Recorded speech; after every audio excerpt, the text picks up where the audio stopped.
Everywhere you go, you can see our name. 9/11 Truth Now. We are change. We present more facts than Wikipedia, but still get looked over by all the major media. This is James Lane from WeAreChangeOklahoma. I want to talk about the events of Black Friday, November 2009. We were doing a street action where we were going to throw deception dollars off of the second floor of the Penn Square Mall. We thought it would be a good way to get people's attention to where they could kind of look at some alternative websites that they might not encounter otherwise.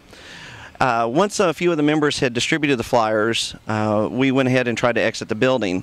Security immediately came up to my associate Brent Southern, a fellow member of WeAreChangeOklahoma, and asked him to see what was in the bag that he was holding.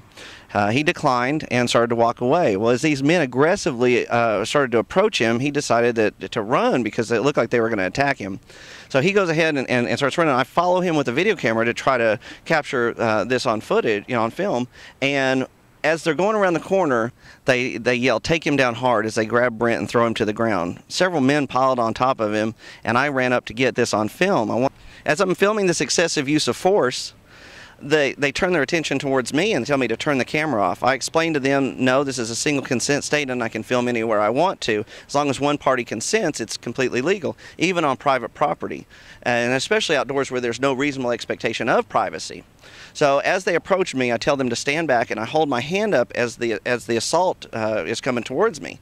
And that's what they said I assaulted them, was putting up a hand in defense. So apparently in this day and age, slave scum's not even allowed to put up a hand as they're being beat. You're supposed to just put it to your side or you'll be arrested for assault.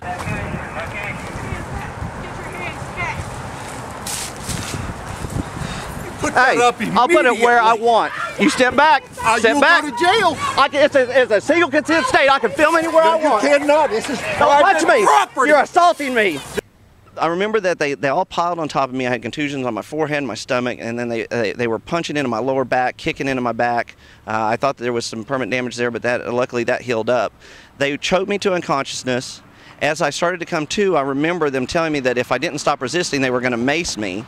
I told them I couldn't breathe. They said, give him some lung. At that point, I get my first breath of air, and I realized, okay, put your hands behind your back, James, because I realized that I was being arrested. Now, this whole time, I'm telling, I see a Oklahoma City police officer coming around the corner, and I tell him that, I'm being assaulted, and he just kind of jumps in the pile. The Oklahoma City Police Department was complicit in the entire false arrest. So, skip forward several months, 5 months later, we finally get our day in court. And about halfway through the case, my attorney asked them, did at any time Mr. Lane intend to do you harm? And they finally told the truth and said, no, he didn't intend to do us harm. And at that point, the prosecutor was visibly disappointed. She slumps at her podium, that she's disappointed that they can't get me on these trumped up charges. As opposed to being outraged that these men filed a false police report or perjured themselves in front of the court, she's disappointed that they can't prosecute me on false charges. I mean, it's a mockery of our judicial system. I'm outraged, I'm disgusted, I'm disappointed, I'm disillusioned, and never again will I say they can't do that, because I know that they can do whatever they want. Okay?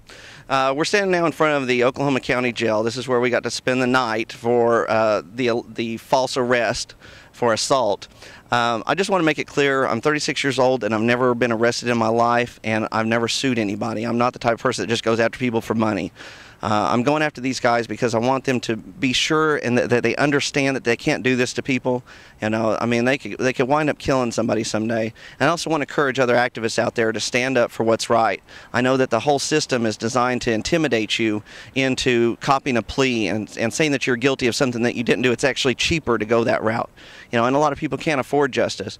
But it's important that we stand up to this tyranny. I mean, you have to be the change you want to see in the world. It's an internal process. If you want to fight tyranny, you have to do it yourself. You can't wait for someone else to do it. Stand up for your rights. Don't let these people push you around. Know your rights. Find the law, study it, and that way whenever you stand up for it, you know you're doing the right thing.